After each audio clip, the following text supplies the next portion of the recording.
Hyderabad cricket association అక్రమాల కేసులో ED రంగంలోకి దిగింది. మొత్తం 5గురిపై కేసు నమోదు చేసింది. గతంలో నమోదైన 2 హెచ్సీఏ కేసులు కలిపి కొత్త ఈసీఐఆర్ నమోదు చేసింది. హెచ్సీఏ అధ్యక్షుడు Jaganmohan Rao, CEO Sunil, treasurer Srinivasarao, Srichakra cricket club secretary Rajender Yadav, club president Kavitha యాదవ్లపై కేసు నమోదు చేసింది. పీఎంఎల్ఏ సెక్షన్ల కింద కేసులు నమోదయ్యాయి.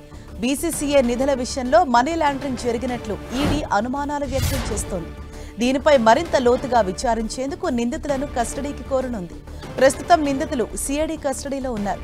సిఐడి కస్టడీ ముగిసిన వెంటనే ఈడీ నిందితులను కస్టడీలోకి తీసుకునే అవకాశం ఉంది. మరోవైపు హెచ్సీఏ అక్రమార్కులపై కొరడా జలిపించిన సిఐడి దర్యాప్తును మరింత స్పీడప్ చేసింది.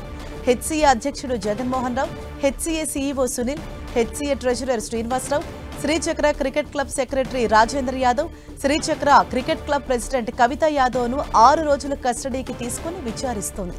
హెచ్సీఏకు వచ్చిన నిధులు, వాటిని ఖర్చు చేసిన విధానంపై సిఐడి లోతుగా విచారణ చేస్తోంది.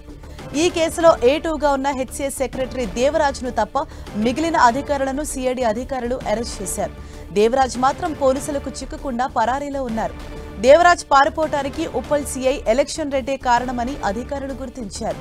దేవరాజ్ అరెస్టుకు సిఐడి రంగం సిద్ధం చేయగా అరెస్టు సమాచారాన్ని ముందుగానే దేవరాజ్కు చేరవేశాడు ఎలక్షన్ రెడ్డి.